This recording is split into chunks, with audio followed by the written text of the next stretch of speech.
চ্যানেলে আপনাকে স্বাগত। শলাকয়া চক্ষুরুন্মীলিতং येन তস্मै শ্রী গুরুবে নমঃ। হে কৃষ্ণ করুণা সিন্ধু দীনবন্ধু জগৎপতে গোপেশ গোপিকা কান্ত রাধা কান্ত নমস্তুতে। তপ্ত কাঞ্চন গৌরাঙ্গী রাধে বৃন্দাবনেশ্বরী বৃষভানুসুতে দেবী প্রণমামি হরিপ্রিয়ে। নম মহাবদান্নায় কৃষ্ণ প্রেম প্রদায়তে কৃষ্ণায় কৃষ্ণ চৈতন্য নাম্নে গৌরতীশে নমঃ। নারায়ণং নমস্কৃত্য নরস্নৈব নরোত্তমং দেবীং সরস্বতীং ব্যাসং ততো জয়মুদীরয়েৎ। নমঃ বিষ্ণুপাদায় কৃষ্ণপ্রেষ্ঠায় ভূতলে শ্রীমতে ভক্তি বেদান্ত স্বামিনীতে নামিনে। নমস্তে সরস্বতী দেবী গৌরবাণী প্রচারিণে নির্বিশেষ শূন্যবাদী পাশ্চাত্য দেশ তারিণে। বাঞ্ছাকল্পতরুভ্যশ্চ কৃপা সিন্ধুভ্য এব চ পতিতানাং পাবনেভ্যো বৈষ্ণবেভ্যো নমো নমঃ। আমরা কৃপা করে হাত তুলি।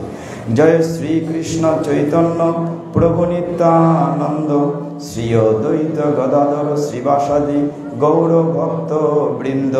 হরে কৃষ্ণ কৃষ্ণ কৃষ্ণ হরে হরে হরে রাম রাম রাম হরে হরে হরে তৎসৎ। এখন কথা হচ্ছে, এই যে আপনারা চমৎকার আয়োজন করেছেন, রাধারানীর সংখ্যা যেহেতু বেশি বা রাধারানীর গণ বেশি, রাধারানী একটু প্রশংসা করি। অনেকদিন আগে একজন মুনি ছিলেন, দুর্বাসা মুনি, খুব রাগী মুনি নামা, কথায় কথায় রাগ করতেন। তিনি একবার রাধারানীর বাড়িতে গেলেন। রাধারানীর বাড়ি কোথায়? বার্সানা। রাধারানীর বাবার নাম বৃষভানু রাজা আর মার নাম হচ্ছে কীর্তিদা। তো রাধারানীর বাড়িতে গিয়ে দুর্বাসা মুনি বললেন, মা কীর্তিদা, তুমি আমার জন্য একটু পরমান্ন করে দাও, মানে পায়েস। কীর্তিদা বললেন, আমার সময় নাই, আমি খুব ব্যস্ত। রাধারানী তখন খুব ছোট, তো ছোট ছোট মেয়েরা মায়েদের কাছ থেকে দেখে দেখে কিন্তু শিখে নেয়। তো মেয়েটি বলল, আমি রান্না করি। তো রাধারানী কি করলেন, ওই দুধ দিয়ে চিনি গুঁড়া চাল কিচমিচ ওগুলো দিয়ে পায়েস রান্না করলেন। রান্না করে গোবিন্দকে যখন নিবেদন করলেন, চারিদিকে একদম মৌ মৌ সুঘ্রাণে ভরে গিয়েছে। তো দুর্বাসা মুনি স্নান করে এসে আহ্নিক করে খেতে বসেছেন। আহারে, এত সুস্বাদু হয়েছে, কে রান্না করেছে? বলছে, কীর্তিদা, তুমি রান্না করেছো? না না, আমি করিনি, আমি তো আগেই বলেছি সময় নাই। তো কে রান্না করেছে? বলে, আমার একটি মেয়ে আছে, ডাকো তাকে দেখি। কি নাম তার? বলছে, রাধা। মেয়েটিকে আনলেন। দুর্বাসা মুনি বলেন, আহারে, এত সুস্বাদু হয়েছে, আমি আশীর্বাদ করছি এই বিশ্ব ব্রহ্মাণ্ডে যতদিন গোবিন্দের ভোগ নিবেদন হবে, রাধারানীর হাতের রান্না ছাড়া গোবিন্দের পেট ভরবে না। ওই যে দুর্বাসা মুনি আশীর্বাদ করেছেন, এটা এখনো সত্য কিনা বলেন? যারা নিরামিষ রান্না করেন, সারা বৎসর বাদ দেন, পূজার আগে সংযম করেন, উৎসব করেন, কার্তিক মাস করেন, নিরামিষ রান্না করার সময় কি বলেন? রাধারানী, তুমি যদি রান্না করাও। রাধারানীর অনুমতি ছাড়া হবে না। এই জন্য রাধারানীর শ্রেষ্ঠত্ব গোবিন্দ প্রমাণ করেছেন। দেখুন, এইখানে আমাদের সনাতন শাস্ত্রে একটি পূর্ণ মিল আছে। মায়ের আসনে যেহেতু বসেছি, মায়ের চরণতলে, চণ্ডী মাতা, আমাদের সনাতন শাস্ত্রে দুটি গ্রন্থ, একটা হচ্ছে গীতা, একটা হচ্ছে চণ্ডী। দুইটার ভিতরে অনেক মিল আছে। আমরা কি খুঁজি? কখনো একটু খুঁজি, 5 মিনিট, তারপর গীতায় যাই। গীতাতে 700 শ্লোক, চণ্ডীতেও 700 শ্লোক। যদিও চণ্ডীতে শ্লোক বলে না, মন্ত্র বলে বা সূক্ত বলে। গীতাতে কয়টা শ্লোক? 700 শ্লোক। চণ্ডীতেও 700 শ্লোক। গীতাকেও বলে সপ্তশতী, চণ্ডীকেও বলে সপ্তশতী। চণ্ডী বেদ নির্ভর আর গীতা বেদের উপনিষদ নির্ভর, দুইটাই বেদ থেকে আসছে।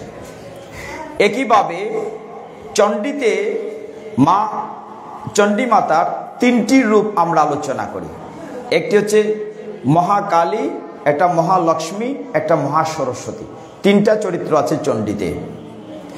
একটি চরিত্রে তিনি শুম্ভ নিশুম্ভ বধ করেছেন, একটি চরিত্রে তিনি মহিষাসুর বধ করেছেন, আরেকটা চরিত্রে তিনি ওই যে রক্তবীজ সহ ওদেরকে বধ করেছেন। এইভাবে তিনটা চরিত্র আছে। গীতাতে যে বিষয়টি প্রণিধানযোগ্য, গীতার কথাগুলো বলেছেন ভগবান নিজে শ্রীকৃষ্ণ, আর চণ্ডীর কথাগুলো বলেছেন মেদস্মুনি।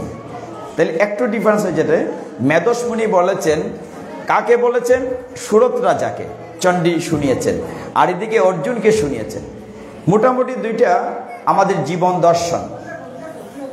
একটিতে ডিফারেন্স যেটি আছে অত্যন্ত গুরুত্বপূর্ণ, গীতায় বলছে তুমি কর্ম করো, কর্মে তোমার অধিকার আছে, ফলে তোমার কোনো অধিকার নাই। কিন্তু চণ্ডী বলছে ধনং দেহি জনং দেহি, মানে ধন দাও জন দাও, চাওয়ার কথা বলছে। আর গীতায় বলছে তুমি চাইবে না, আমি তোমাকে দেব। তারপরেও গীতা এবং চণ্ডী দুটি আমাদের নিত্য পাঠ্য। আমরা কিছুটা সময় গীতায় দেই। প্রোগ্রামে যেহেতু লিখেছেন শ্রীমদ, কি লিখেছেন? ভাগবত গীতা। এইখানে একটু বিপদের কথা, একটা ছেলেকে পরীক্ষার হলে পাঠানো হলো, গিয়ে বলো তুমি পরীক্ষা দিয়ে আসো। এখন রুটিন সে জানে না আজকে কি বাংলা পরীক্ষা না ইংরেজি পরীক্ষা। তা আমার অবস্থাটা এরকম, আমি কি ভাগবত বলবো না ভগবত বলবো? অর্থাৎ দুইটাই এক জায়গায় হয়ে গিয়েছে।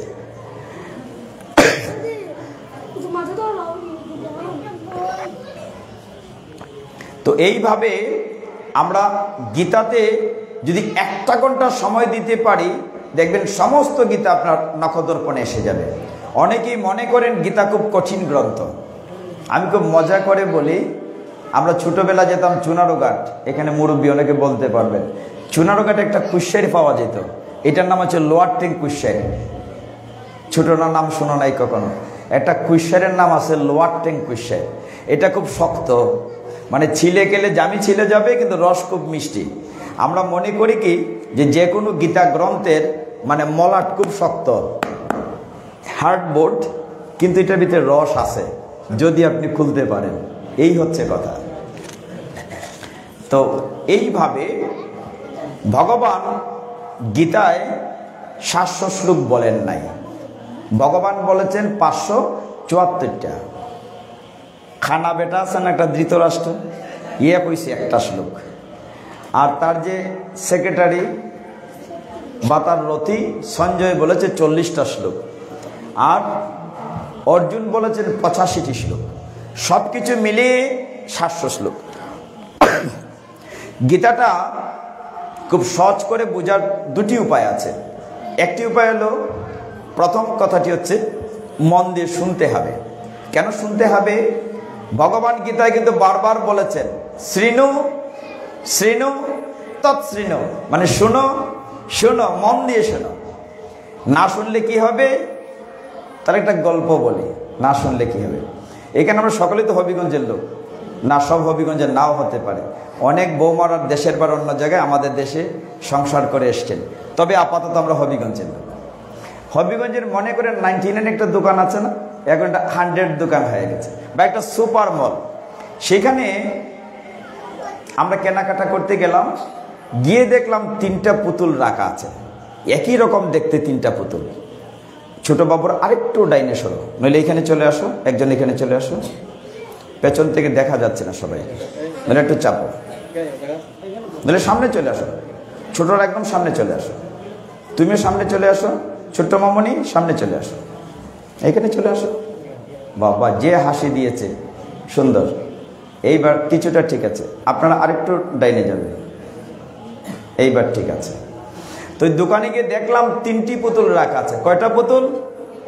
আমার সাথে কিন্তু রেসপন্ড করতে হবে, নাইলে বোঝা যাবে ঘুমিয়ে পড়েছেন। তো 3টি পুতুলের মধ্যে অন্যদিকে তাকাবেন না, যা হয়েছে। 3টি পুতুলের মধ্যে প্রথম পুতুলটির দাম লেখা আছে 100 টাকা। কত টাকা? 100 টাকা। দ্বিতীয় পুতুলটির গায়ে লেখা আছে 1000 টাকা, আর তৃতীয় পুতুলটির গায়ে লেখা আছে 1 লক্ষ টাকা। দেখতে কিরকম? তো এক যিনি কিনতে গেলেন, তার কাছে চিন্তা হলো যে 3টি পুতুল দেখতে কিরকম, দাম ভিন্ন কেন? তিনি দোকানদারকে জিজ্ঞাসা করলেন দাম ভিন্ন কেন? তখন তিনি বললেন, এটা কাজ করো, এটা নারকেলের শলা নিয়ে আসো। নারকেলের শলা এনে প্রথম পুতুলটার কানে দিলেন যে ঢুকায় দেখো। দেখা গেল দুনো কান বন্ধ, এই দিকে ঢুকে না, ওই দিকে ঢুকে না। এই পুতুলটির দাম কত? 100 টাকা। দ্বিতীয় পুতুলটিকে আনা হলো, নারকেলের শলা এই দিকে ঢোকালো, ওই দিকে বেরিয়ে গেল, দুনো দিক খোলা, দাম মাত্র 1000 টাকা। শেষের পুতুলটা আনা হলো, তার একই রকম 3টি দেখতে। শেষের পুতুলটা একদিকে নারকেলের শলা ঢোকানো হলো, একদিকে আর বেরোয় না, একদিক খোলা, এটার দাম 1 লক্ষ টাকা। আমি কি কথাটা বোঝাতে পেরেছি ইঙ্গিতটা? আমি পাঠে বসলাম, কিছুই শুনলাম না, এইদিকে বন্ধ এইদিকে বন্ধ, তাহলে তো আমার দাম কম হবে 100 টাকা। আর যা শুনলাম কিছুই রাখলাম না, এইদিকে ঢুকলো এইদিকে বেরিয়ে গেল, তাহলে আমার দাম 1000 টাকা। তাহলে আমি কি কম দামি পুতুল হব না বেশি দামি পুতুল হব? বেশি দামি নিশ্চয়ই হব। আমি শুনবো, মন দিয়ে শুনবো। Am I clear? গীতায় একদম শেষের শ্লোকটিতে সঞ্জয় বলেছেন, সঞ্জয়কে আমরা চিনি, সঞ্জয়ের 2টো পরিচয় আছে।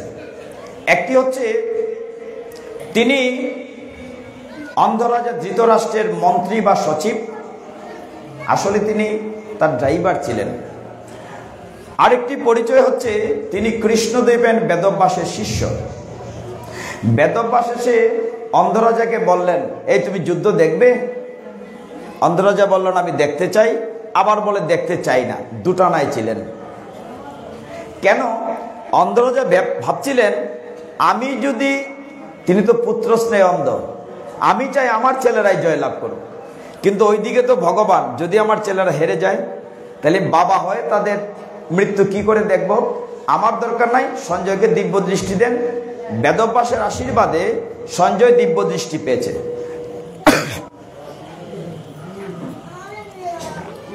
সঞ্জয় দিব্য দৃষ্টি পেয়ে কুরুক্ষেত্রের যুদ্ধ থেকে অনেক দূরে হস্তিনাপুর, সে হস্তিনাপুরে বসে যুদ্ধ দেখেছে আর রাজাকে বলেছে। ওই যে আমরা বিদেশে ফুটবল খেলা হয় টেলিভিশনে, আরেক দেশে ক্রিকেট খেলা ঘরে বৈশা দেখি স্যাটেলাইটের মাধ্যমে, জাস্ট দিস। কুরুক্ষেত্রের যুদ্ধে কিন্তু সঞ্জয় যায় নাই। সঞ্জয় কিন্তু বসা অন্ধরাজার সাথে হস্তিনাপুর, আর যুদ্ধ হয়েছে কুরুক্ষেত্রে, ওইখানের যুদ্ধটা সেইখানে বসে দেখেছে আর রাজাকে বলেছে।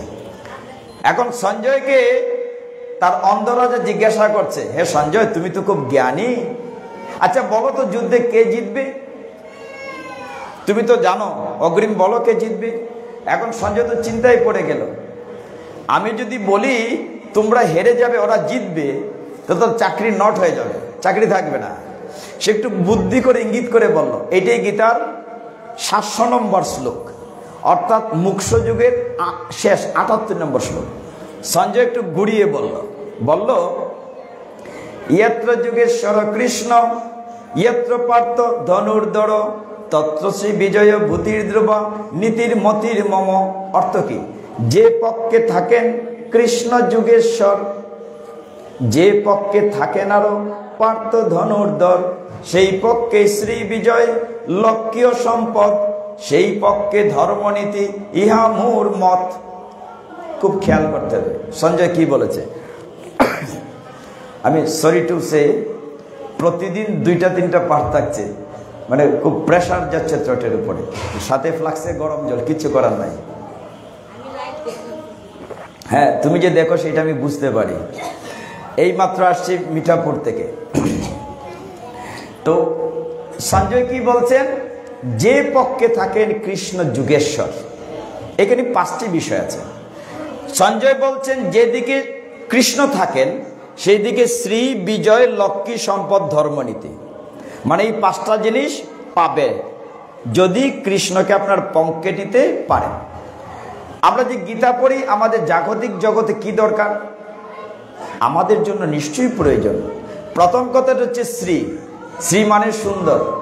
আমরা সুন্দর চাই কিনা? চাই কিনা আমরা সুন্দর? আর সুন্দর থাকার জন্য কত ফেয়ার অ্যান্ড লাভলি মাখি না? আমার মাথার কিন্তু চুল পড়ে গেছে।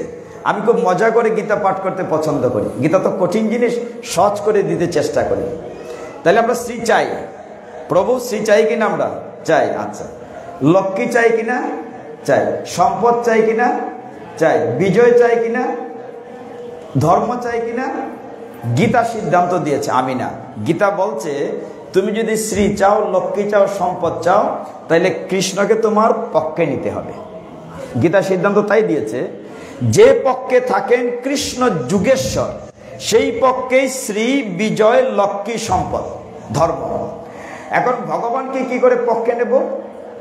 ভগবান তো মানুষ না যে সামনে আদর উদর করে টাকা পয়সা দিয়ে বুকিং করে নিয়ে যাই। There is no scope to give something almighty. অথচ শাস্ত্র বলছে তুমি যদি এগুলা চাও তাহলে কৃষ্ণকে তোমার পক্ষে নিতে হবে। এটা মনে রাখবেন, আমরা পক্ষে নিতে বসেছি এখানে, ঠিক আছে? যখন আলোচনা শেষ হয়ে যাবে গীতা পাঠ, দেখবেন আপনি পক্ষে পেয়ে যাবেন, যদি মন দিয়ে শোনেন। আর না শুনলে কম দামি পুতুল হয়ে যাবে। কিছুক্ষণ পরে ভগবানকে এখানে চমৎকার একটি বিশেষণ দেয়া হয়েছে, অ্যাডজেক্টিভ। বলা হচ্ছে ইয়াত্র যুগেশ্বর কৃষ্ণ, বলা হচ্ছে ইয়াত্র যুগেশ্বর কৃষ্ণ। কথাটা খুব মন দিয়ে খেয়াল করতে। যুগেশ্বর মানে সমস্ত যুগের ঈশ্বর। কৃষ্ণ হচ্ছেন সমস্ত কৌশলের মহারাজা।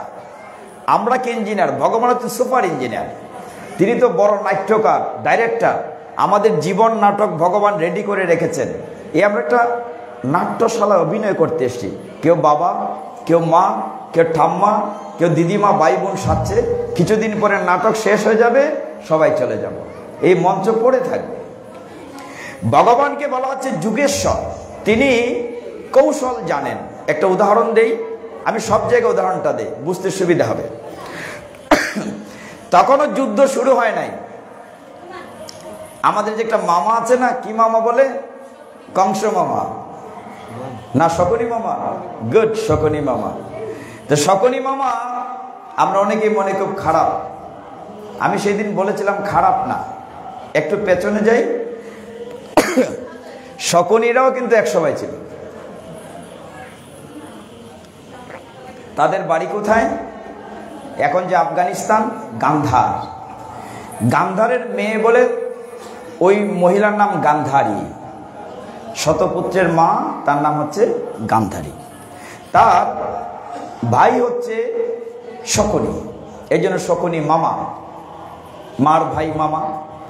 শকুনি কিন্তু খুব কষ্টে প্রতিশোধ নেয়ার জন্য এসেছিল। কেন? যখন ধৃতরাষ্ট্রের সাথে গান্ধারীর বিয়ে হয়, গান্ধারীটা দ্বিতীয় বিয়ে ছিল। গান্ধারীর এর আগে একটা বিয়ে হয়েছিল ছাগলের সাথে। পিছনের কথা বলে লম্বা হয়ে যায়। জ্যোতিষী বলেছিলেন যে তোমার যদি স্বামী ভাগ্য খারাপ, প্রথম স্বামী বাঁচবে না, তাকে একটি পশুর সাথে বিয়ে দেওয়া হয়েছে। তাহলে তো সে বিধবা। ধৃতরাষ্ট্র তারা তো হস্তিনাপুরের শক্তিশালী রাজা। যখন বিশ্বদেব মেয়েটিকে নিয়ে এসে বিয়ে দিল, ওই রাজ্যের রাজার নাম ছিল কি ছিল? হ্যাঁ, গান্ধার রাজের নাম হচ্ছে জানা আছে? সেই গান্ধার রাজের ছেলে হচ্ছে শকুনি, মেয়ে হচ্ছে গান্ধারী। সেইখানে যখন বিয়ের পরে আসে, এসে দেখলো তার প্রিয় বোনটিকে বিয়ে দেওয়া হয়েছে একটা অন্ধ লোকের সাথে। গান্ধারী কত বড় স্বামী ভক্ত, তিনি কি করলেন? স্বামী যেহেতু অন্ধ, নিজ কাপড় চোখ দিয়ে বেঁধে ফেললেন। গান্ধার রাজার নাম ছিল সুবল। সুবল রাজার ছেলে মেয়ে। আমি একটু দেরিতে বললাম, দেখি তোমরা রিকল করতে পারছো কিনা। সুবল রাজা সাথে এই বাড়ির মানে ধৃতরাষ্ট্রের তারা প্রচন্ড রাগ করলো যে আমাকে জেনে শুনে একটি বিধবা মেয়ে দিয়েছ, কিন্তু তার আগে যে একটি পশুর সাথে বিয়েছে সেটা জানে না। দুই রাজ্যে যুদ্ধ হলো। হস্তিনাপুর তো বড় রাজ্য, আর ওদের রাজ্য তো ছোট। সকলকে অ্যারেস্ট করে জেলখানায় পুড়িয়ে দিল। ওরা এক সময় সুবল রাজা সহ ধৃতরাষ্ট্র তারা বলল যে তাদেরকে মৃত্যুদণ্ড, শুধু মৃত্যুদণ্ড না, তিলে তিলে মৃত্যুদণ্ড। তারা 101 জন জেলখানায় আছে, খাবার দেওয়া হলো একজনের, যাতে করে সকলে না খেয়ে খেয়ে মরে যায়। অনেক ভাই যখন মারা গেল, তখন রাজা চিন্তা করলেন না, একজনকে বাঁচিয়ে রাখতে হবে। আমাদের সন্তানদের মধ্যে যার বুদ্ধি বেশি তাকে বাঁচিয়ে রাখবো। সবাই আত্মহত্যার মতোই ছেড়ে দিল, শুধু শকুনিকে বাঁচিয়ে রাখা হলো। সে তার বাবার হাড় দিয়ে পাশা বানালো, এই জন্য পাশা তার কথা শুনতো। 4 বললে 4, 6 বললে 6। ওই ছোট ভাইটিকে বাঁচিয়ে রাখা হলো। আর সেই শকুনি দুর্যোধনের সাথে বাইগনা কইয়া তার ফ্যামিলিতে ঢুকলো, ওই প্রতিশোধ স্পৃহার কারণে। তাহলে শকুনি কি আসলেই খারাপ? মানে ঘটনার পিছনে ঘটনা আছে। শকুনি ভগবান যে যুগেশ্বর দেখেন, ভগবান তখন দ্বারকার রাজা, ভগবানের বিশাল সৈন্যবাহিনী ছিল। ভগবানের সৈন্যবাহিনীর নাম হচ্ছে নারায়ণী সেনা। আমরা নাম শুনেছি, নারায়ণী সেনা। ভগবান কেমন টেকনিক জানেন, তিনি কি করলেন? ঘোষণা দিলেন, কালকে ঘুম থেকে উঠে যাকে প্রথম দেখি সে যা চায় তাই দেব। খবরটা শুনে শকুনি মামা কইল, বাইক না একটা বালা খবর আছে। মানে দুর্যোধন রে কইতেছে, বাইক না বালা একটা খবর আছে, তুমি তাড়াতাড়ি যাও। ওই গোয়ালার বেটা ঘোষণা দিছে, বাসুদেব ঘুম থেকে উঠে যারে দেখবো ফইলা যা চায় তাই দিব। ভগবান তো যুগেশ্বর। দুর্যোধন ঘুম থেকে উঠেই ভগবানের বাড়ি দ্বারকায় গেল, গিয়ে দেখলো ভগবান ঘুমোচ্ছেন, এরকম লম্বা ঘুমাচ্ছে, মাথার নিচে হাত দিয়ে, আর মাথার পিছনে একটা সুন্দর চেয়ার রাখা আছে। দুর্যোধন তো একটা রাজার ছেলে, একটা বাপসাপ আছে না, বাপস এটা বোধহয় আমার লাগবে ওই চেয়ারটা।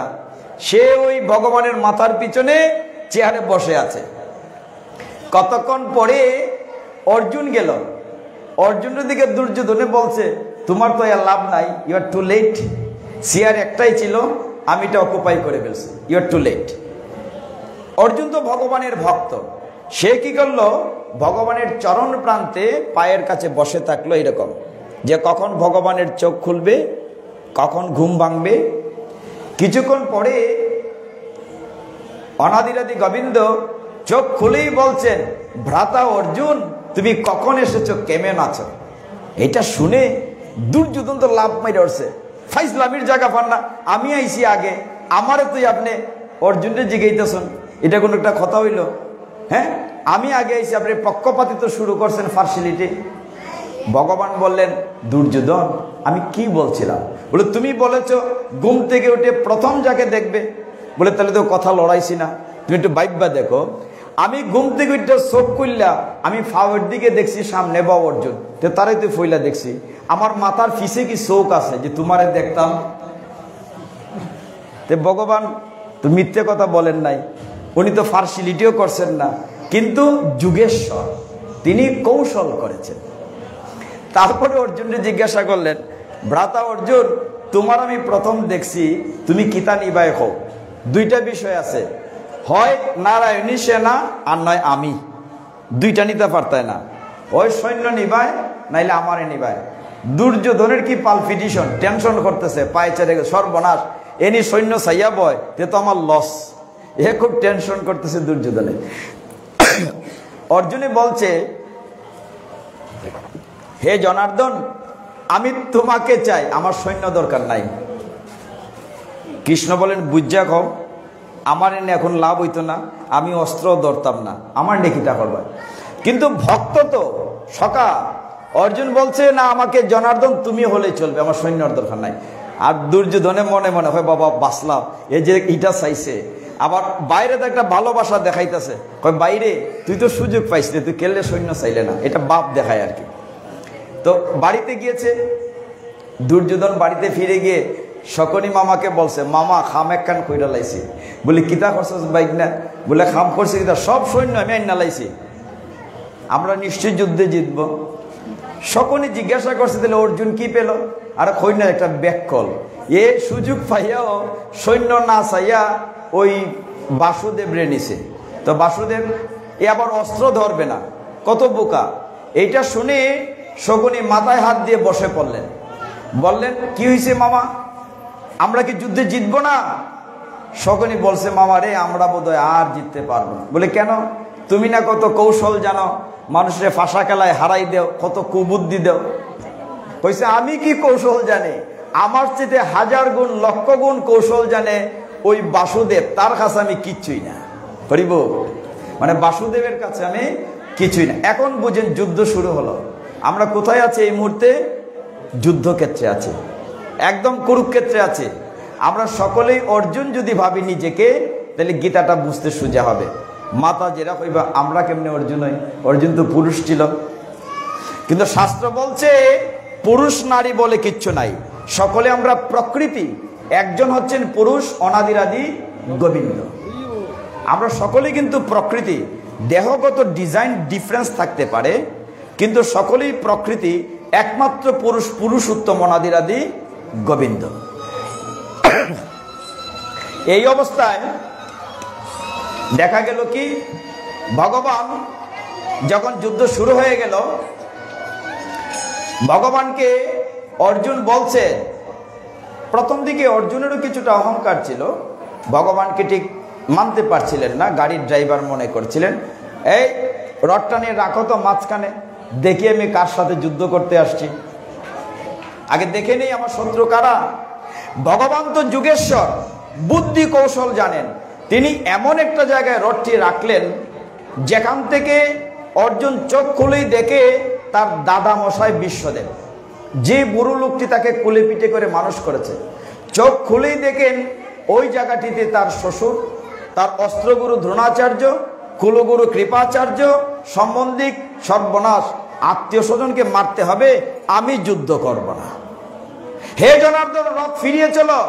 অর্জুনের শরীর কাঁপতে লাগলো, গা ঘামতে লাগলো, জিহ্বা শুকিয়ে গেল, রথের উপর বসে পড়ল, আমি যুদ্ধ করব না, ফিরে চলো, প্রয়োজনে আমি ভিক্ষা করে জীবিকা নির্বাহ করব।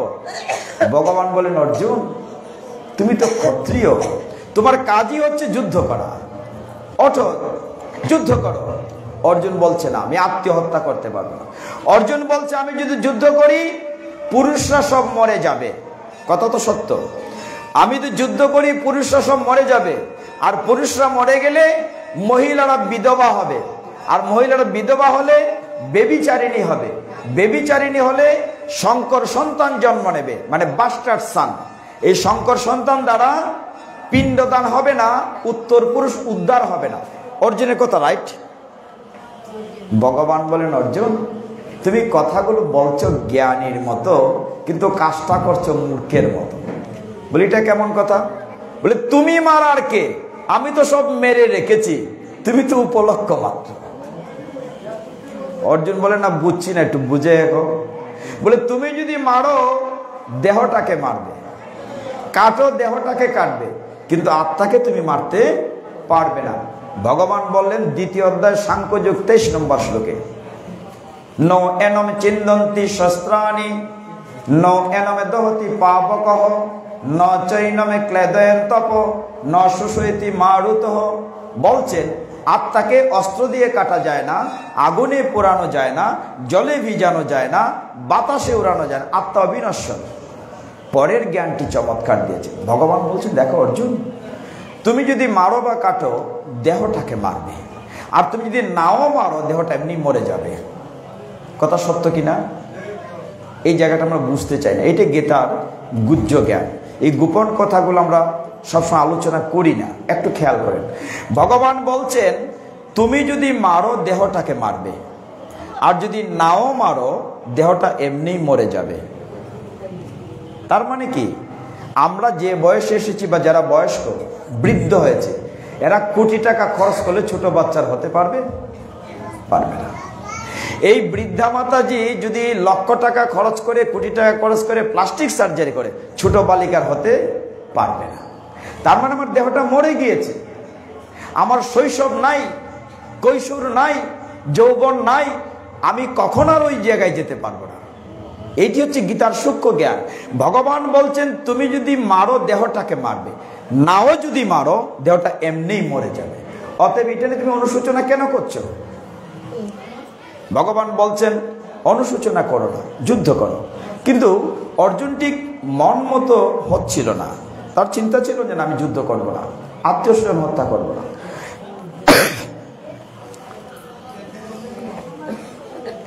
অর্জুন বললেন, দেখো আমি যে তোমার কথা শুনবো। অর্জুনের অহংকার এরকম, আমি যে তোমার কথা শুনবো, তুমি কি ভগবান নাকি?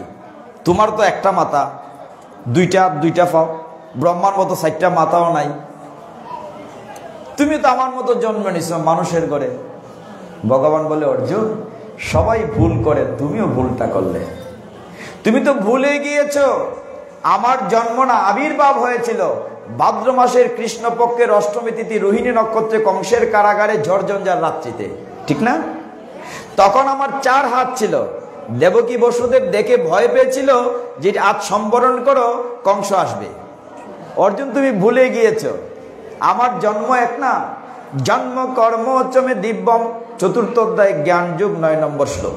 জন্ম কর্ম চমে দিব্যম এবমিও ব্যক্তি তত্ত্বতঃ ত্যক্তা দেহম পুনর্জন্ম ন ইতিমামেতি সু। অর্জুন বলছেন, অর্জুন, আমার জন্ম দিব্য অলৌকিক, তোমার আমার জন্ম এক না।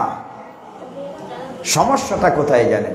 একটা সময় মনে আছে, আমাদের বাসা যেহেতু ঘাটিয়াতে, মহাপ্রভুটার সামনে, আমরা যখন বিভিন্ন উৎসবে যেতাম, উৎসবে দেখতাম উৎসবের আগে অধিবাস, অধিবাসের আগে গীতা পাঠ নিয়ম মতে।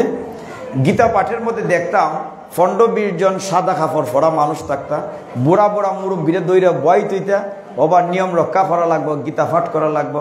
তখন এরকম গীতা পাঠ দেওয়া ভালো, মানে যিনি পড়ছেন তিনি ছাড়া দুনিয়ার কেউ বুঝতো না। হঠাৎ কত হরিবল, মানে ঘুমাই যেতেছি গঙ্গায়, ঘুম ভাঙত। কিন্তু এটাকে আমরা উল্টে দিয়েছি। কিরকম? একদম ভেঙে ভেঙে সহজ করে দিচ্ছি। গীতা খুব সোজা।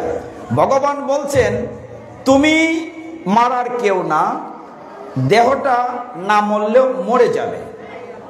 কিন্তু দুর্ভাগ্যটি কোথায় জানেন? দুর্ভাগ্যটি হচ্ছে আমরা নিয়মিত কেউ গীতা পড়ি না, এবং আমরা ধরতে গেলে প্রায় মাগনা মাগনা হিন্দু, কিছুই করা লাগে না। গীতাও পড়া লাগে না, ভাগবত পড়া লাগে না, কিছুই করা লাগে না। তবে পিতাজিদের চাইতে মাতাজিরা অ্যাডভান্স আছে। মায়েরা কিন্তু সেবা পূজা বেশি করেন, ছেলেরা কম করে, ঠিক? তবে আরেকটা বিষয় আছে, সব জায়গায় যেমন তেমন ঠাকুর ঘরে গেলে যে একটা তাইশ কিতা হৈমুগম্মা, মনে হয় কেমনে তাড়াতাড়ি 2টা ফুল তুলসী দিয়ে বাড়ি যেতাম না, এই সময় তাইশ বেশি। আরেকটা বিষয় আছে, মায়ের মন তো, এখানে চণ্ডীমা আছে, মায়ের মনটা কিন্তু বিশাল। মানে তারা কোনো কার্পণ্যতা নাই। দেখা গেল ঠাকুর ঘরে গিয়ে হয়তো ছোট একটা পিতলের তালাতে দেখা গেল একটা নকুল দিয়েছেন, অথবা একটা কলাকে কেটে টুকরো টুকরো করে দিয়েছেন, কিন্তু নিমন্ত্রণ দিতে কম দেন না। নিবেদন করবেন, আসো অদ্বৈত ঠাকুর, আসো কালিমা, আসো জগন্নাথ, আসো নিত্যানন্দ, সবাইকে নিমন্ত্রণ দিয়েছেন, কিন্তু একটা নকুল। অর্থাৎ আয়োজন চাই তখন মা হাসতেছে, নিমন্ত্রণ দিতে কম করেন না, মনটা তো বড়। তো যাই হোক, আমরা একটু আনন্দ করি কেন? অনেকে দেখছি ঝিমিয়ে যাচ্ছে, ঝিমিয়ে গেলে হবে না, সজাগ থাকতে হবে। তাইলে ওই কথাটা বলি। একবার ইয়েতে গিয়েছিলাম, মেঘনার পাড়ে চাতল পাড়, বিশাল পাঠের আসর, 10 থেকে 12,000 লোক, প্রচণ্ড শীত, কুয়াশার বৃষ্টি পড়ছে। এমন সময়, আচ্ছা সরস্বতী পূজা শেষ হয়েছে না? সরস্বতী পূজা আম গাছের বোল দেই না, বোল পূজাতে দেই। তা আমের বোল সবগুলা কি ফল হয়? আমের বোল প্রথম কিছু কুয়াশায় নষ্ট, হরি বোল আমরা কথা না বলি, কিছু কিছু বোল কুয়াশায় ঝরে যায়, তারপরে কিছু বোল খরায় ঝরে যায়, তারপরে যখন টিকরাম হয় কিছু তফানে ফইরা জায়গা, আর যদি কিছু থাকে ফোলাফানে ইটাইয়া বর্তা কইরা খায়, এটা আবার মায়ের একটু বেশি ভালোবাসে। তারপরে ও যদি কিছু থাকে সবগুলা ফাঁকে না, কিছু খাওয়ায় খায়, কিছু থাকে ভগবানের সেবায় লাগে। পাঠের শেষ পর্যন্ত যদি না থাকেন ধৈর্য ধরে, তাহলে দেহটা তো পূর্ণ ফল হবে না, গোবিন্দের সেবায় লাগবে কি করে? উদাহরণটা বলি, সেইখানে গেছি পাঠের রাত্রেবেলা, কুয়াশা অনেক রাত্র, এক কোনার থেকে এক মা উঠছে দাঁড়াইয়া, কইতেছে, হ্যাঁ হ্যাঁ কমলার মা, ডাকে কমলার মারে, হ্যাঁ এই কমলার মা, নিজে তো যাইবো কমলার মারে লই যেতেছে, কইছে হ্যাঁ কমল, আবার এমনি এমনি চাইতেছে ফাটকে দেখে কিনা, হ্যাঁ হ্যাঁ কমলার মা, মানে নিজে যাইবো, উঙ্গানি আইছে, তার এই নিজে যাইবো আরেকজন লই যেতেছে। তো এইটা যেন না হয়, নিজের ভালো না লাগে নিজে চলে যান। কিন্তু ওই যে বলছি শুরুতে, কলির 2টা মেয়ে আপনাকে অ্যাটাক করবে। আমরা আরেকটু আগাই, 4র্থ অধ্যায় গিয়েছিলাম কিনা? পঞ্চম অধ্যায়, ষষ্ঠ অধ্যায়, সপ্তম অধ্যায়, আরেকটু আগে। সপ্তম অধ্যায়ের নাম কি? জ্ঞান বিজ্ঞান যোগ। সেখানে ভগবান বলছেন আমার মায়া কাটানো কঠিন, একটা কঠিন শ্লোক, সপ্তম অধ্যায় 14 নং শ্লোক। ভগবান বলছেন দৈবী এসা গুণময়ী মম মায়া দূরত্বয়া, আমার মায়া অতিক্রম করা কঠিন। এখন যে কঠিন হবে, অর্জুনই পয়েন্টটা ধরেছে, পয়েন্টটা ধরে কৃষ্ণকে বলছে হে জনার্দন, তুমি তো গীতায় বলেছ তোমার মায়া কাটানো কঠিন, তাহলে আমি কি করে মায়া কাটাই? কি করে আমার দাদারে মারি, শ্বশুরে মারি? কথা তো সত্য। ভগবান গীতায় বলছেন মম মায়া দূরত্বয়া, 14 নম্বর শ্লোকের উপরের লাইনে অর্জুনকে বলছেন অর্জুন তুমি তো উপরের লাইনটা পড়ছো, নিচের লাইনটা পড়ো। 2টা লাইন আছে, অনুষ্ঠুপ ছন্দে 32 শতকর। উপরের লাইনে লেখা আছে আমার মায়া কাটানো কঠিন, মম মায়া দূরত্বয়া।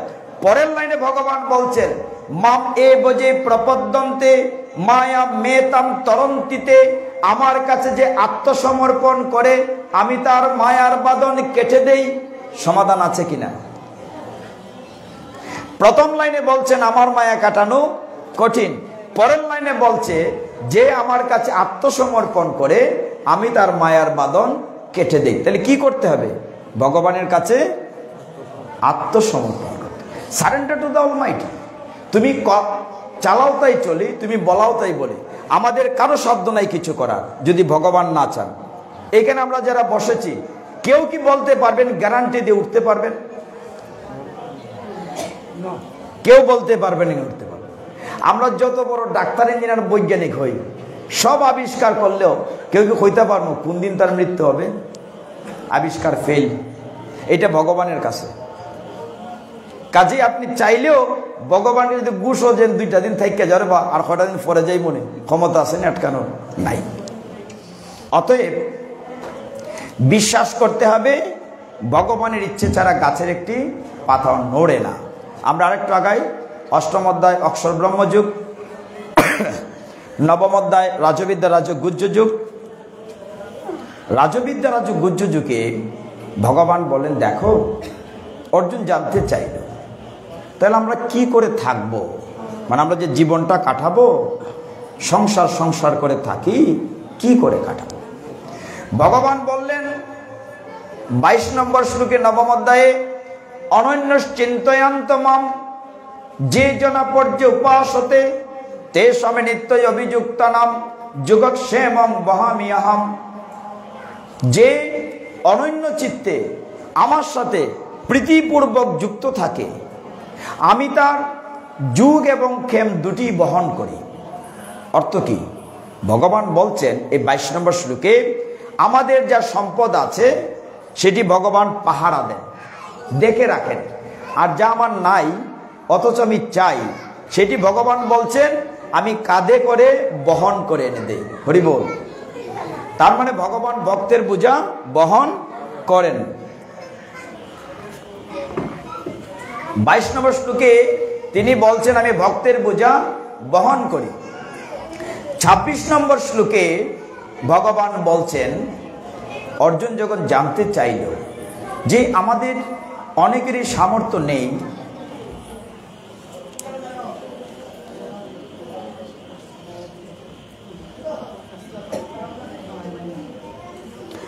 ভগবানকে যখন জিজ্ঞাসা করেছেন আমাদের পক্ষে অর্জুন অনেকের সামর্থ্য সমান না, তাহলে সবাই কি তোমার পূজা অর্চনা করতে পারবে? সকলের তো কুরমা ফলা দেওয়ার ক্ষমতা নাই। ভগবান বলছেন না, পত্রং পুষ্পং ফলং তুং ইউমে ভক্তা প্রযোচ্যতি, যদি মাত্র ভক্তি সহকারে পত্রপুষ্প ফল জল দেয় আমি সেটাই গ্রহণ করি, এর বেশি কিছু লাগে না। পত্র দিয়ে ভগবানকে কে পেয়েছিল মনে আছে? রুক্মিণী দেবী সত্যভামার কথা। একদিন হলো কি, একটু ক্লিয়ার করি, কি করে শুধু পাতা দিয়ে ভগবানকে পাওয়া যায়। একদিন ভগবান স্বর্গরাজ্য ঘুরে গিয়ে একটি পারিজাত ফুল রুক্মিণীকে দিলেন। ভগবানের কয়জন পরিবার? 16,108। বিশাল বড় পরিবার না? আবার প্রত্যেকের ঘরে যদি 10টা করে বাচ্চা হয়, কত বড় পরিবার, ক্যালকুলেটর লাগবে। এত বড় পরিবার চালিয়েছেন কি করে? কখনো কি মুখ খারাপ দেখেছেন, কালো করে চিন্তা করছেন? না। আবার ড্রাইভারের চাকরি করে চালিয়েছেন, অনেক টাকা বেতন ছিল হয়তো। হরি বল। তো ওইখানে ভগবান বলছেন যে দেখো, কিচ্ছু লাগবে না, পত্র পুষ্প ফল জল তুমি ভক্তি সহকারে দিলে এটি আমি গ্রহণ করি। একদিন ভগবান একটি পারিজাত ফুল এনে তার প্রথম স্ত্রী রুক্মিণী দেবীকে দিলেন। খুব খুশির কথা। 2 নম্বর স্ত্রী সত্যভামা একটু রাগ করলো, অভিমান, তুমি আমাকে ভালোবাসো না? এত সুন্দর ফুলটি তুমি দিদিকে দিলে, আমাকে দিলে না? যাও, তোমার সাথে আর কথাই বলবো না। সত্যভামা রাগ করে মুখ ফিরিয়ে রাখলেন। এখন ভগবান তো বিপদে পড়লেন, সকলের মন তো ঠিক রাখতে হবে। আচ্ছা ঠিক আছে, রাগ কইরো না, কও তুমি কি চাও? না না, তোমার সাথে কোনো কথা নাই, তুমি এত সুন্দর একটা ফুল এনে আমারে, আমি সুন্দর না, আমার বাদ দিয়ে তুমি দিদিরে দিলাইছো, এটা হইল নাকি? কৃষ্ণ কত অনুনয় বিনয় করছে, ঠিক আছে, তো তোমাকে কি করে রাগ ভাঙানো যাবে? বলে আমাকে রাগ ভাঙানো যাবে, শুধু ফুল দিলে হবে না, আস্তা গাছ দিতে হবে। কৃষ্ণ তো চিন্তায় বলেন, আবার স্বর্গে গেলেন, ইন্দ্রের সাথে যুদ্ধ করলেন, যুদ্ধ করে পারিজাত ফুল গাছ নিয়ে আসলেন। সত্যভামা খুব খুশি হলেন, তিনি সেটা লাগালেন। এত একটি উপহার পেয়ে ভাবলেন একটা অনুষ্ঠান করি। তিনি নারদমণিকে ডাকলেন, নারদ, একটা অনুষ্ঠান হয়ে যাক, এটা কি বলি আমরা, ট্রিট হয়ে যাক। তো পার্টি হলো, সুন্দর অনুষ্ঠান হলো। অনুষ্ঠানের পর হইতে গেলেন নারদমণি। সত্যভামা খুব খুশি হলেন, নারদ তুমি সুন্দর অনুষ্ঠান করেছো, তুমি একটি কিছু চাও আমার কাছে। ভগবান তো অন্তর্যামী, তিনি অহংকারীকে পছন্দ করেন না। এই জন্য ভগবানের একটি নাম হচ্ছে দর্পহারী মধুসূদন। তিনি কি করলেন, নারদমণিকে শিখিয়ে দিলেন, নারদ তুমি একটা কিচ্ছু চাও। সত্যভামা বললেন, তুমি এত সুন্দর অনুষ্ঠান করেছো, তুমি কিছু একটা চাও। নারদ বলছে, তুমি দেবে তো আমাকে? বলে হ্যাঁ নিশ্চয়ই দেব, কি চাই? আর তুমি দেবে কি না? সত্যভামা ভাবছেন কি আর চাবে, আমাকে টাকা পয়সার অভাব আছে, আমি তো রাজার রানী, আমরা 16,108 জন রানী আছে, সে কত চাইবে? নারদ বললেন, সত্যভামা তুমি যদি আমাকে দিতে হয়, তুমি কৃষ্ণকে দিয়ে দাও আমাকে। হরি বল। সত্যভামা বললেন যে কৃষ্ণকে দিয়ে দাও। সত্যভামা মাথায় হাত দেবে, সর্বনাশ, স্বামীকে কি করে দেবে একজন স্ত্রী? দিতেই না, না তুমি অন্য কিছু চাও। বলে অন্য কিছু চাই না, তুমি আগে কথা দিয়েছো, তুমি যা চাও তাই দেবে। কি দেয়া হবে? তুমি অন্য কিছু চাও। বিচার বসলো যে কি দেয়া হবে, না কৃষ্ণকে দিতে হবে। কৃষ্ণের সাথে নারদের চুকে চুকে কথা হচ্ছে, বাবু তুমি শোনো না এখান থেকে, হরি বল। তখন নারদ এবং কৃষ্ণ বিচার বসালেন। সিদ্ধান্ত হলো, ঠিক আছে কৃষ্ণকে দেয়া লাগবে না, কৃষ্ণের সমান ওজনের পরিমাণ যদি সোনা রূপা অলংকার দাও তাহলে মাইনা নেওয়া যাবে। তো সারাদিন বিচার হওয়ার পরে একটা বড় পাল্লা আনা হলো, নীতি।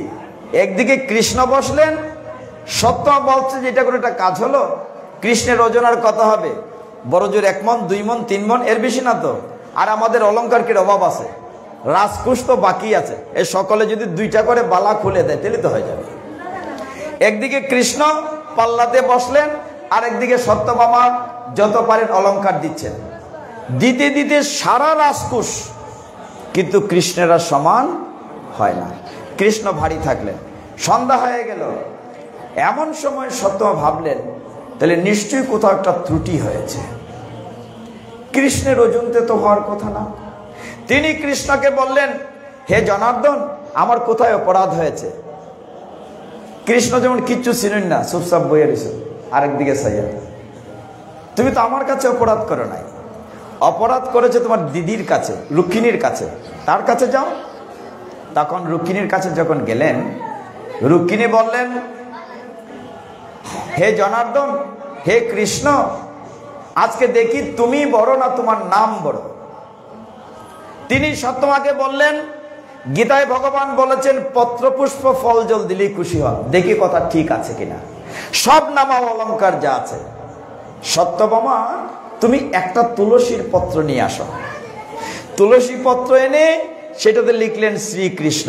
সব অলংকার নামাও, একদিকে কৃষ্ণ, একদিকে একটা তুলসী পাতা, সাথে সাথে দুই পাল্লা সমানে সমান হয়ে গেল। হরি বল, সমানে সমান হয়ে গেল।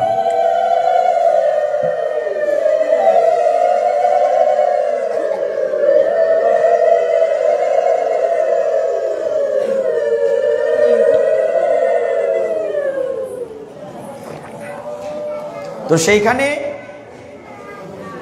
পত্র দিয়ে কে পেল? রুক্মিণী পেল। পত্র পরে কি? পুষ্প। পুষ্প দিয়ে কে পেল?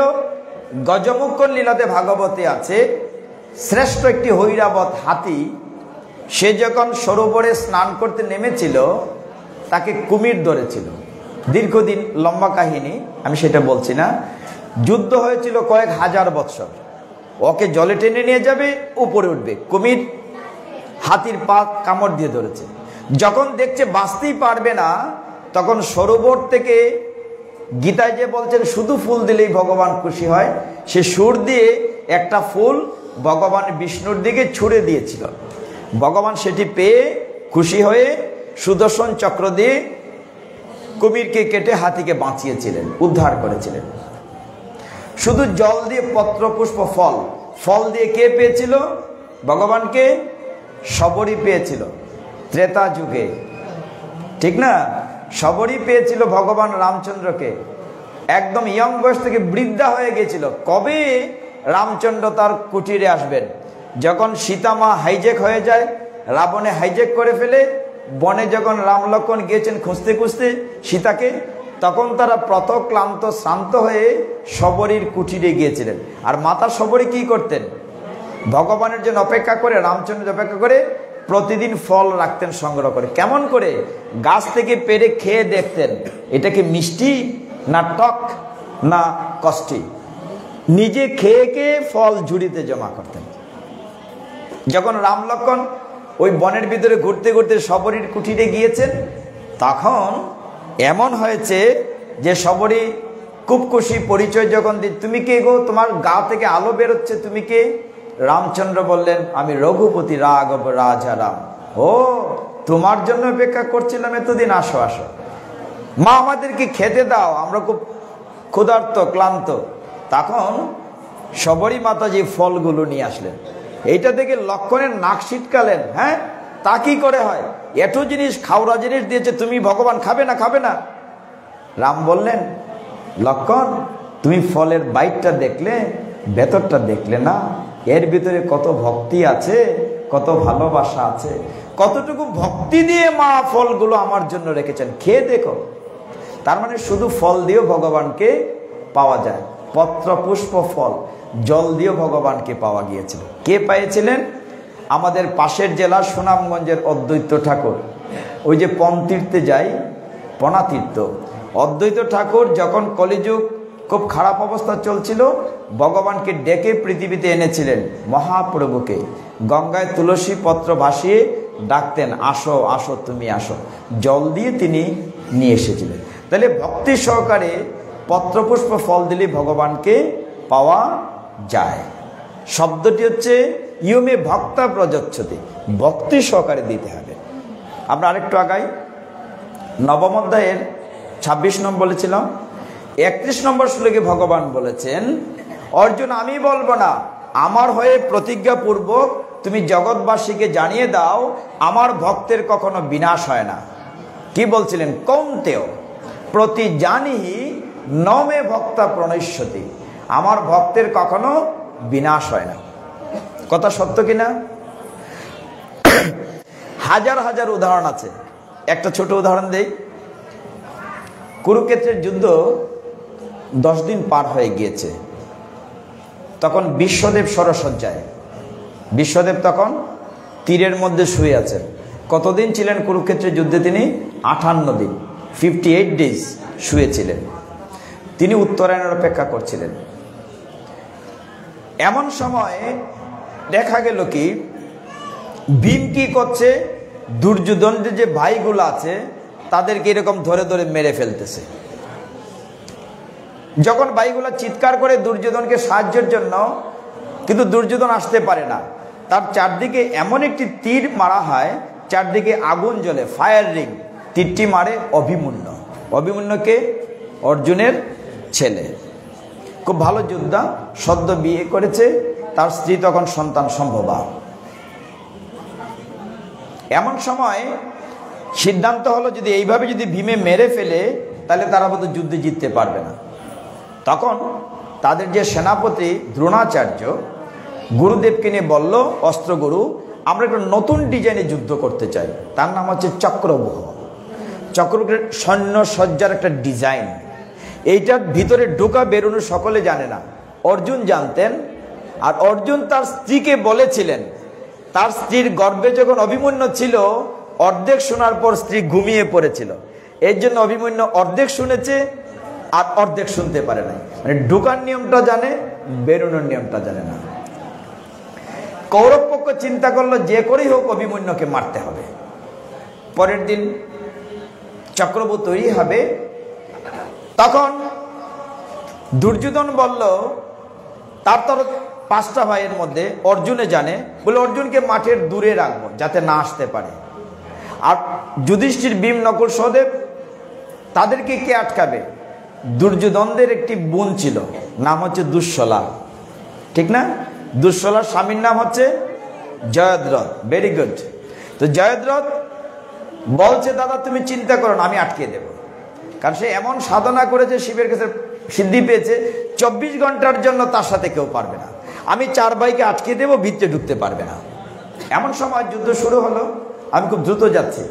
ভগবান বলছেন, আমার ভক্তের কখনো বিনাশ হয় না, এটি প্রমাণ করার জন্য বলছি। যুদ্ধ শুরু হলো। পরের দিন অভিমন্যু যে মারা যাবে, কৃষ্ণ তো জানেন, রথ নিয়ে মাঠের বাইরে চলে গিয়েছেন। যখন তীর অভিমন্যুর উপরে পড়ে, অভিমন্যুর তখন কৃষ্ণ কাঁদেন, কৃষ্ণ শিহরিত হন। অর্জুন বলছে, জনার্দন, আমার মনটা কু ডাকছে, কোথাও একটা খারাপ ঘটনা, তুমি রথ ফিরিয়ে চলো। ভগবান বলেন, একটু অপেক্ষা করো। মাঠের বাইরে যুধিষ্ঠির, ভীম, নকুল, সহদেব কেউ ঢুকতে পারছে না জয়দ্রথের কারণে। হে ভক্তগণ, ছোট্ট একটি ছেলে, কিশোর বয়স, নবযৌবন প্রাপ্ত অভিমন্যু যখন ভেতরে ঢুকেছে, সবাই তার সাথে অ্যাটাক করেছে। সপ্তরথী 7 জন মিলে তাকে আক্রমণ করে রক্তাক্ত করছে। অভিমন্যু বলছে, যুদ্ধের নিয়ম ছিল একজন একজনের সাথে যুদ্ধ করবে, তোমরা একজন একজন করে আসো, কেউ পারবে না আমার সাথে। কিন্তু সবাই যখন তাকে অ্যাটাক করলো, তিল তিল করে মারতে চাইলেন দুর্যোধন। দুর্যোধন বলেন, না, তাকে তুমি একবারে মারবে না, কষ্ট দিয়ে দিয়ে মারো। ওর কারণে আমার অনেক ভাই মারা গেছে, ওকে তিল তিল করে মারো। যখন কষ্ট দিয়ে অভিমন্যুকে মারছিলেন, তখন কর্ণ সহ্য করতে পারলেন না। কর্ণর তো ভাতিজা, কর্ণ তো পঞ্চপাণ্ডবের বড় ভাই।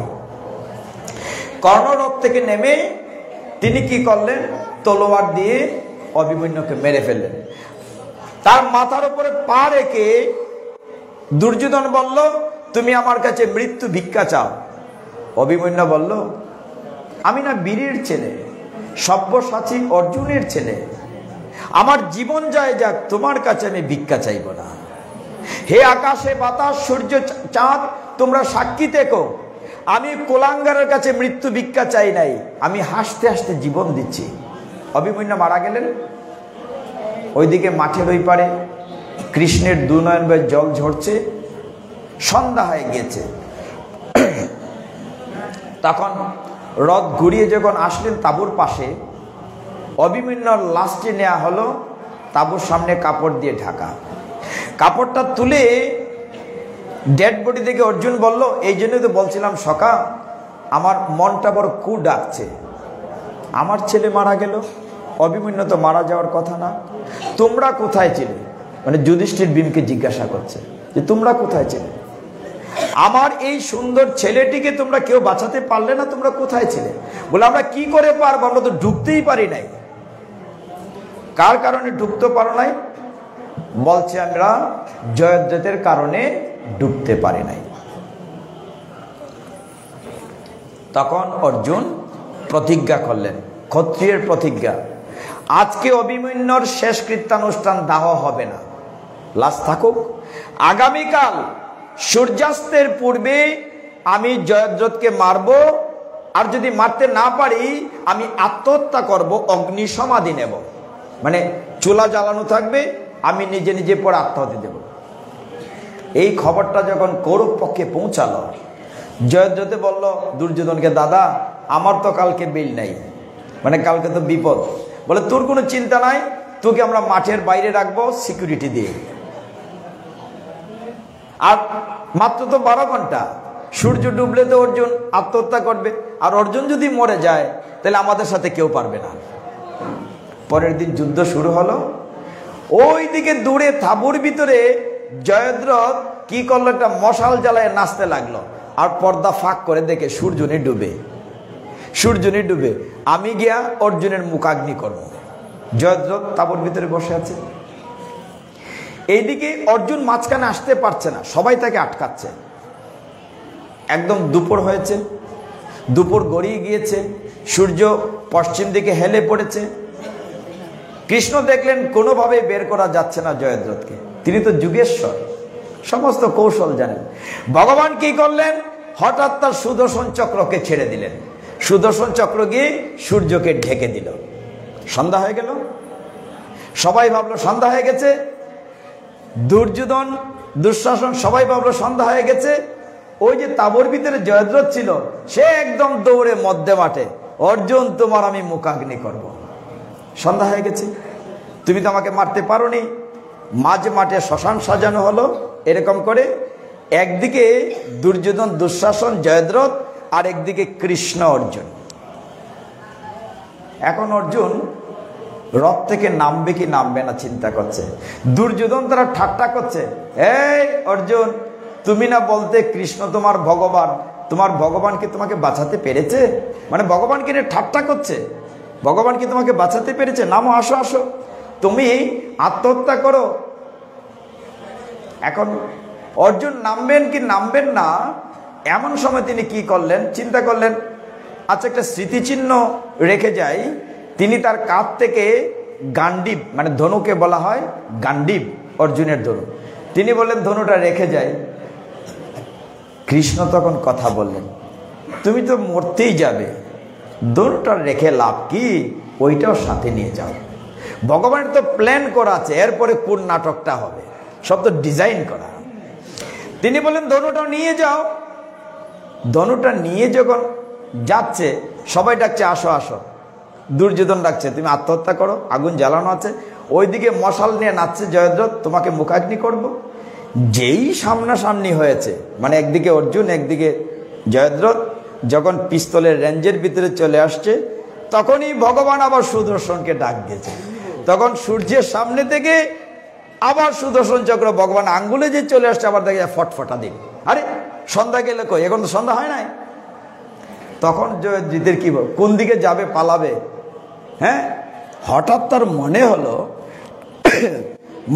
কি না, আমি তো পিতার আশীর্বাদে বর প্রাপ্ত, যে আমাকে মারবে, যার কারণে আমার মাথাটি মাটিতে পড়বে, সেও বাস্ট হয়ে যাবে।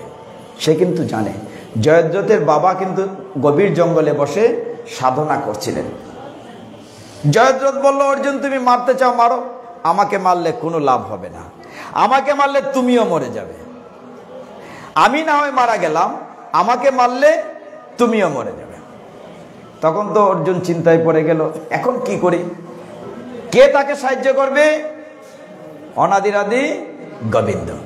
তো পিছন ফিরে তাকাচ্ছে, রথের মধ্যে তো কৃষ্ণ বসে আছেন, যে কি হচ্ছে দেখি। তারপরে পিছন দিয়ে তাকাচ্ছে, এখন তো অর্জুন বেকায়দায় পড়ে গেছে। ভগবান ছোট্ট একটি কথা বলেন অর্ধেন্দু। অর্ধেন্দু মানে, ইন্দু মানে চাঁদ, অর্ধেন্দু মানে অর্ধেক চাঁদ। কার মাথায় অর্ধেক চাঁদ থাকে? শিব ঠাকুরের মাথায়। শিবটা কৃষ্ণের কয়টা নাম পড়ি আমরা? 78 নাম, 108টা নাম পড়ি না সকলেই। শিব ঠাকুরের নাম হচ্ছে 1000। 1000 নাম নিয়ে এখানে পাঠ করব না, 1000 নাম নিয়ে পাঠ করি রামপুরে শিব চতুর্দশীর দিন, শিব পুরাণ এবং লিঙ্গ পুরাণ থেকে। এখানে অর্ধেন্দুর নামটি কেন? তার মাথায় অর্ধেক চাঁদ। তিনি অল্পে তুষ্ট বলে আশুতোষ, মাথায় জটা আছে বলে ধৈর্যটি, তিনি গঙ্গাকে ধারণ করে গঙ্গাধর, হাতে গলায় অলঙ্কার সাপের ফণা, তাই শিবের নাম ফণিভূষণ, তিনি বিষ পান করে কণ্ঠ নীল করেছেন তাই নীলকণ্ঠ, তিনি বাঘের চামড়া পরেন বলে কৃত্তিবাস। কত বলবো, সারা রাত লাগবে 1000 নাম নিয়ে আলোচনা করতে। তো শিব ঠাকুর এই তীরটি কোথায় পেলেন? পাশুপতি বলে একটি তীর ছিল অর্জুনের, এটি শিব ঠাকুর দিয়েছিলেন। যখন জঙ্গলে বনে ছিলেন অর্জুন, তখন শিব ঠাকুর একদিন জঙ্গলি সর্দার সেজে একটি শূকর মেরেছিলেন। এখন দুটি তীর পড়েছিল, কাঠটি আগে মেরেছে। অর্জুন বলছে আমি মেরেছি, শিব বলছে, মানে জঙ্গলি সর্দার বলছে, শিব জঙ্গলি সর্দার রূপে বলছে আমি মেরেছি। তারপরে অর্জুনের সাথে শিবের ফাইট হয়েছিল। অর্জুনের যুদ্ধে খুশি হয়ে শিব ঠাকুর তাকে একটা অস্ত্র দিয়েছিলেন, মুখটা অর্ধেক চাঁদের মতো, এই তীরটা, এটার নাম পাশুপতি বা পশুপতি অস্ত্র। ভগবান বললেন ওইটা মারো, ওইটা গুণ কি, যেখানে বলবে সেখানে যাবে। তখন অর্জুন ওই তীরটা মারল জয়দ্রথের উপরে। জয়দ্রথের মাথাটি কেটে বলল বাবার কুলে যাও। ওই গভীর জঙ্গলে যে জয়দ্রথের বাবা বসে তপস্যা করছিল, মাথাটিকে বাবার কুলে পলাই সর্বনাশ, এটাকে মাটিতে ফেলে দিছে। যেই মাটিতে ফেলে দিছে, বাবাও বাস্ট হয়ে গেছে।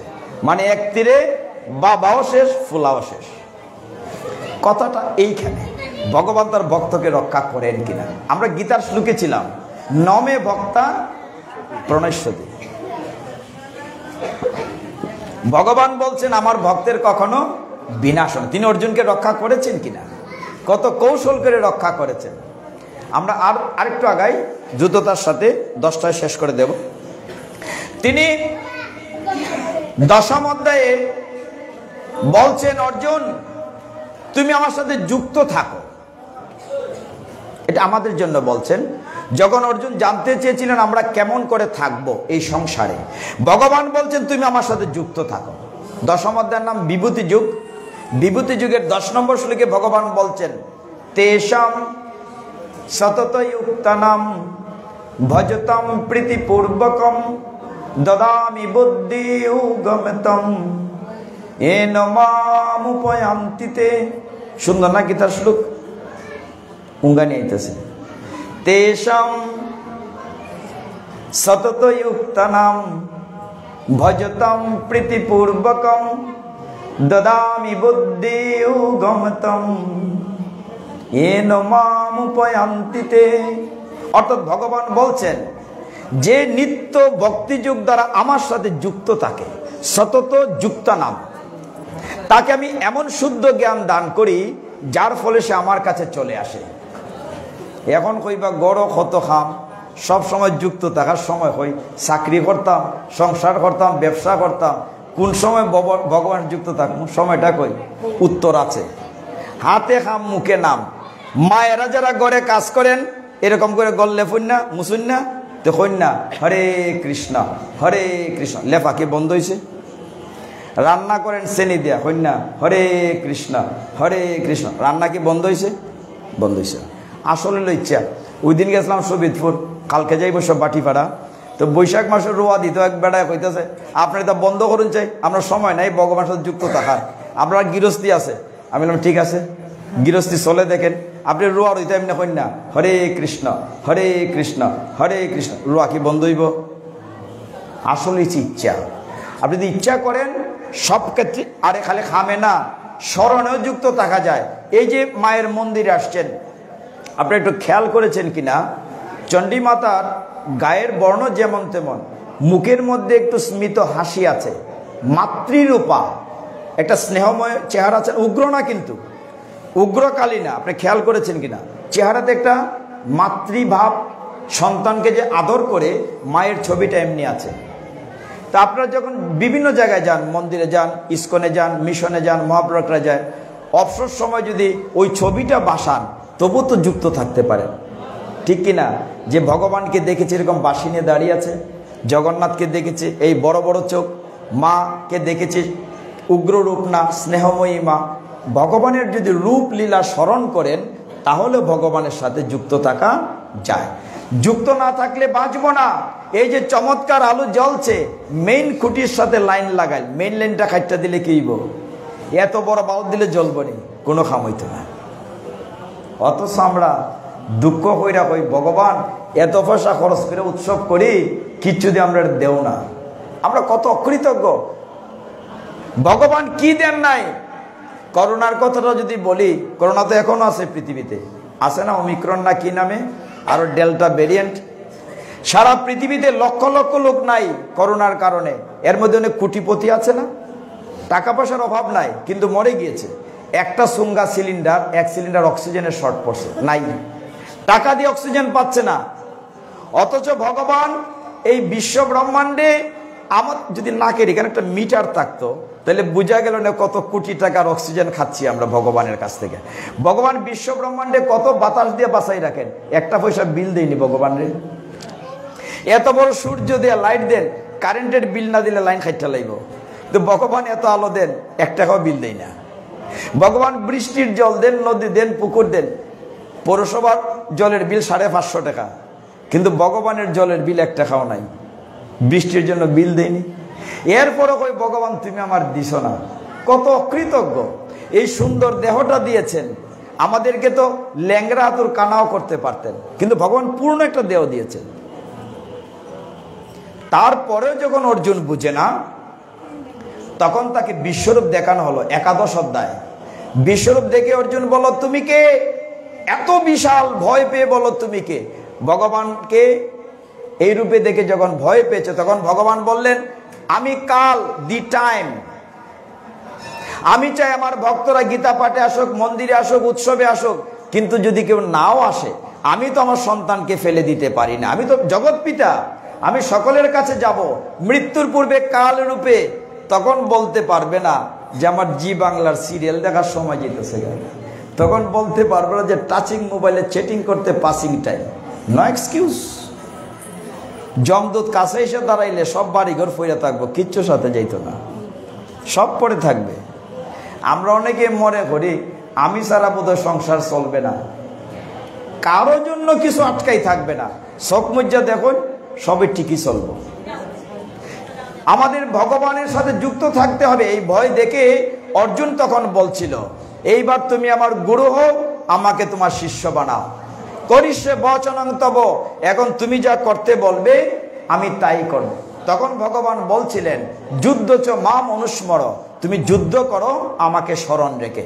যুদ্ধ মানে কুরুক্ষেত্রের যুদ্ধ না, আমরা যে সংসার যুদ্ধে আছি।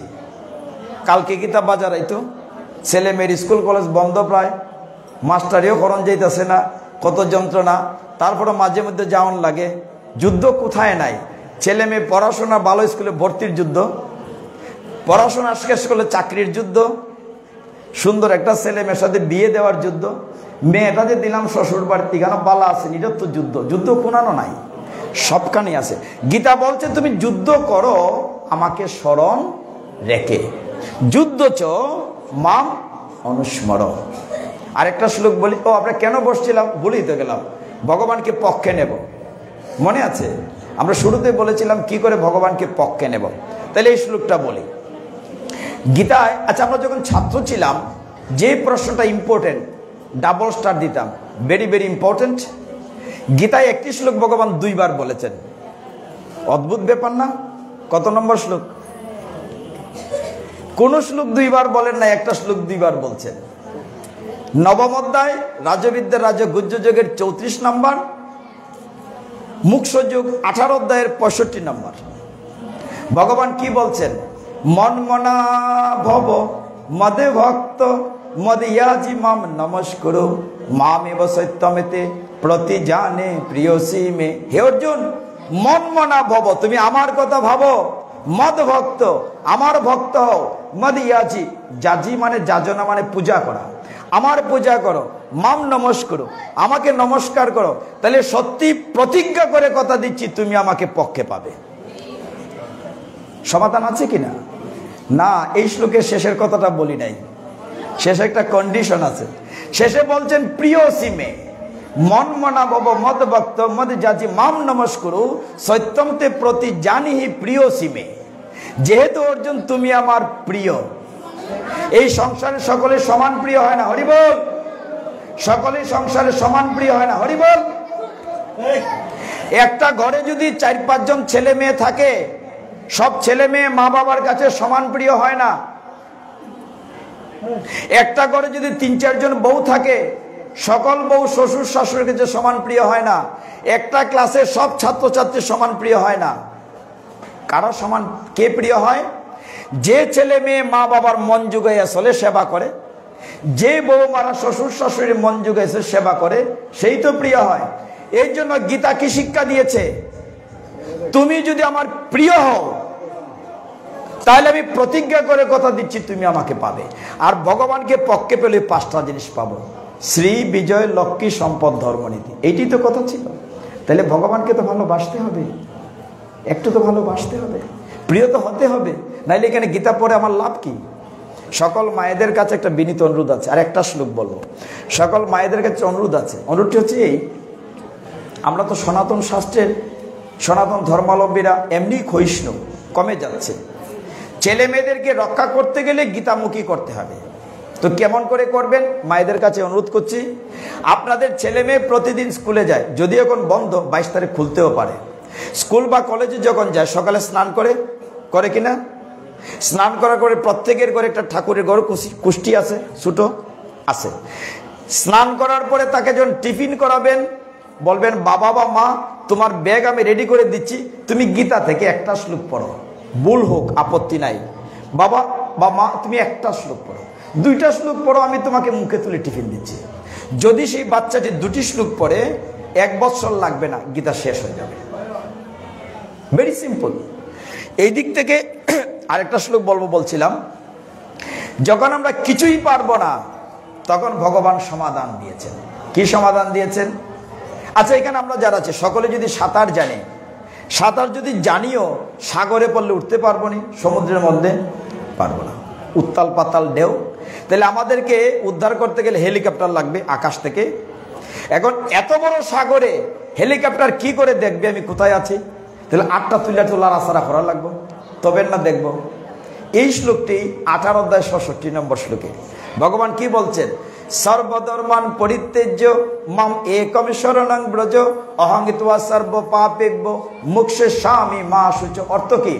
হে মায়ার জীব, তুমি মায়ার সাগরে ডুবে আছো, আমি তো হাত বাড়িয়ে রেখেছি, তুমি কেবলমাত্র হাতটি তোলো, আমি তোমাকে সমস্ত পাপ সাগর থেকে উদ্ধার করবো। হরি বল। এ নিয়ে তুমি কোনো দুশ্চিন্তা করো না।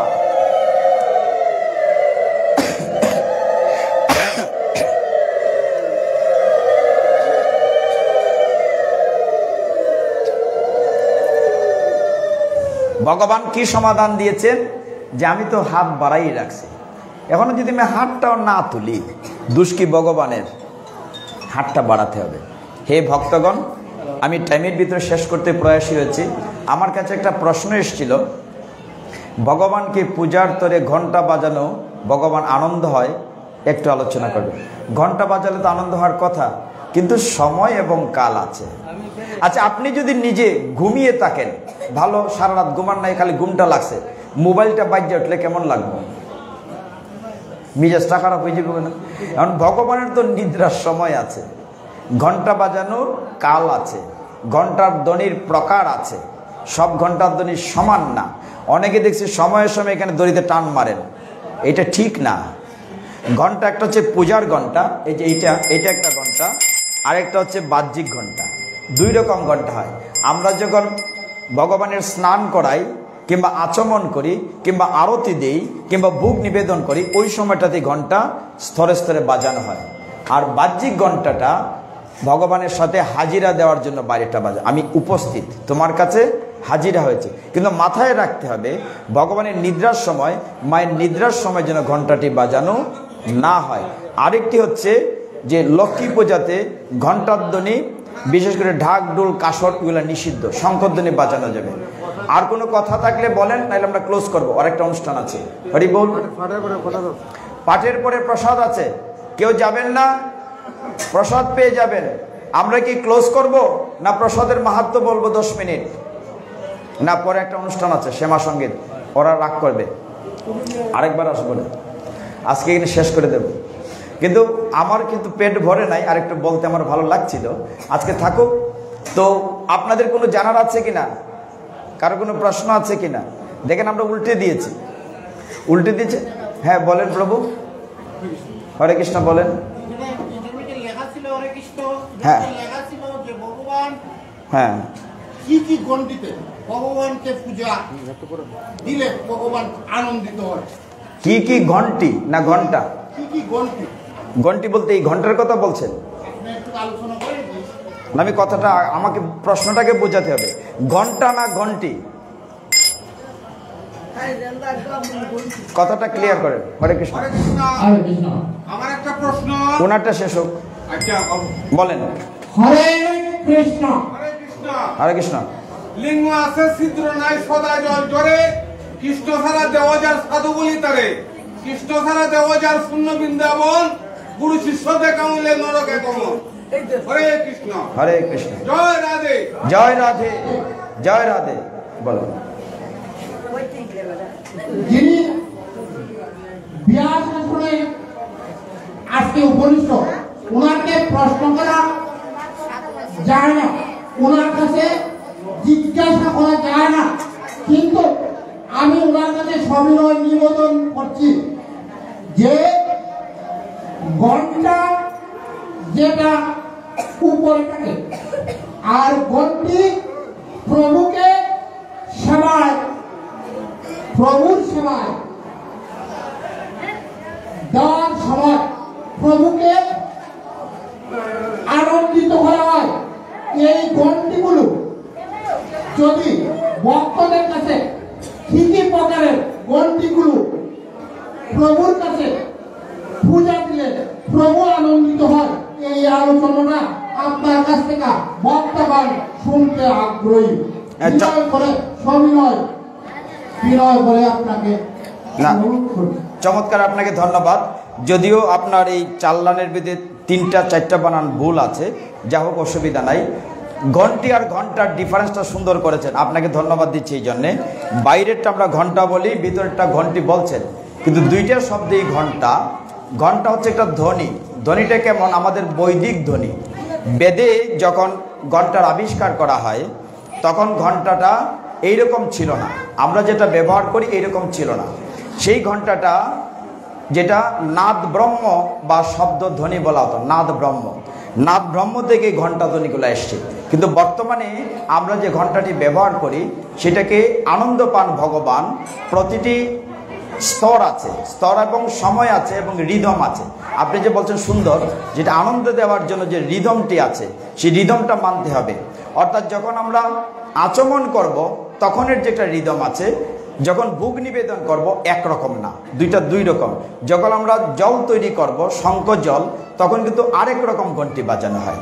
এইগুলোর জন্য আমাদের নারদ পঞ্চরাত্রি বলে একটি গ্রন্থ আছে, সেখানে পূজাবিধির সাথে এগুলা আলাদা আলাদা, এখানে 6 থেকে 7 প্রকার ঘন্টার কথা বলা আছে।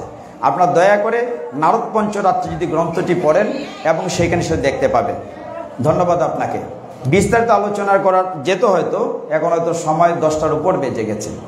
আর যে বিষয়টা একদম পরিষ্কার সেটা হচ্ছে আমরা যেন সময়টা মেনটেন করি, অর্থাৎ ভিতর এবং বাইরের ঘন্টা যেটাই বাজাই না কেন, ভগবানের নিদ্রা এবং সেই সুযোগটা যেন আমরা কখনোই ভগবানকে কষ্ট না দিই, এটা মাথায় রাখতে হবে। ধন্যবাদ আপনাকে। তাহলে আমরা এখানে শেষ করি। হরি বল। চৈতন্য মহাপ্রভু কৃপা করে আমাদেরকে যে নাম দিয়েছেন, এই কলিযুগে নাম ছাড়া আমাদের তো আর কিছুই নাই। আমরা সেই